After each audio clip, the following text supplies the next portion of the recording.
People often joke about Nintendo making R-rated games, but I think there's some real potential in that idea.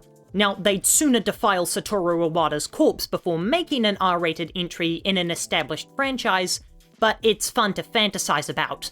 Pokemon especially would be an incredible mature rated game, and they would be able to really dive deep into the philosophy of the world, commenting on slave labor, animal abuse, and all kinds of twisted and macabre world building. I don't think Zelda would need an R-rated game. All you could really add are blood and tits, because games like Majora's Mask and Twilight Princess have already explored more twisted and disturbing art styles and concepts. But what about Mario? Well, I'd argue that Mario Wonder is as close to an age-restricted Mario game as we'll ever get, at least one that stays true to the franchise. First, we have to explore what a hypothetical R-rated Mario game would actually look like. Would we just want it to have violence and booby bounce pads? Would we want a grungier art style that reflects the broken mind of Mario after losing the princess yet again? Well, while those are entertaining YouTube videos, they're not good game ideas, and they're certainly not a Mario game. So what are the elements that make up a Mario game? More specifically, the Super Mario platformers, as including the spin-offs would muddle this video beyond repair. I would say those key elements are a bright and cheerful art style, as well as a creative and inventive platforming mechanic. Now, those concepts don't necessarily apply to an R-rated title, as when a title is age-restricted, it normally means it's for a more mature audience, and the game is more grounded and realistic. But that's not always true. We just got the first Grand Theft Auto 6 trailer, and it's bursting with personality, eccentricity, and vibrant colours. The key for R-rated and bright colours is to go so entirely over the top and wild that you can't help but laugh at the absurdity of what's happening on screen. But how do you apply all that to Mario? Well, you make Mario Wonder, and you change a few key elements to frame the whole adventure as Mario having the craziest acid trip of his life. When Mario Wonder was first revealed, it was so absurd and nonsensical that people began to joke that the developers were on drugs when they made it. Well, what if Mario was the one on those drugs? What if the Wonder Flower is some kind of hallucinogenic that breaks down Mario's sense of the world and gets him so high that he envisions some of the wildest platforming sections he's ever been a part of?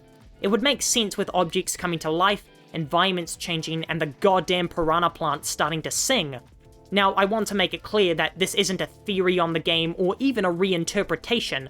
I'm just drawing the parallel that if Nintendo were to ever make a mature-rated Super Mario game while maintaining the style and quality of the franchise, then it would probably be Mario Wonder. But I believe Mario Wonder could have been greatly improved if the title had been more mature and framed Mario and friends as having an acid trip.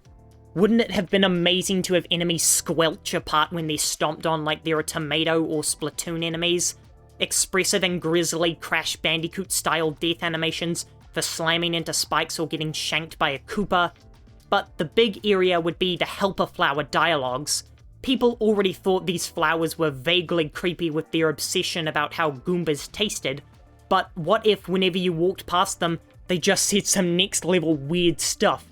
Just imagine going through a level and suddenly, "This is Saddam Hussein speaking! Epstein didn't kill himself! I'm sexually attracted to Luigi!" Just some crazy out-of-left-field dialogue that hits you like a goddamn truck and never repeats, so you're not even sure you heard it right, adding to the drug-riddled misadventure you're on. Now, obviously, I wouldn't want Nintendo to actually do that and pervert this franchise in such an obscene way, ultimately betraying the core values they've held for 40 years. But I wouldn't mind if they released their games on PC, so modders could come in and do that for them in a hilarious parody of the game. But Nintendo would sooner defile F-Zero and Kid Icarus's corpses than release their games on PC. However, it would be interesting to see what they choose between, making an R-rated Mario or releasing games on PC. Actually, it would probably be to make an R-rated Mario game, because even if the latter option would make them more money, Nintendo's legal department are morons, so they'd never let anyone mod their games. Nintendo never needs to make an R-rated Mario game, or an R-rated installment in any of their established franchises. Still, it's fun to speculate about what it would be like if they did, And when I considered what a Mario title would look like under those conditions, I just kept coming back to the Wonder Flower mechanic. It's an excellent narrative and gameplay tool to give Mario the unhinged level designs we've always wanted, while also giving the game a hysterical angle of, I can't believe Nintendo made this. While we will literally never see a mainline Mario game get an M rating, I don't need one, because Super Mario Wonder is the closest thing to R-rated Mario that we're ever going to get.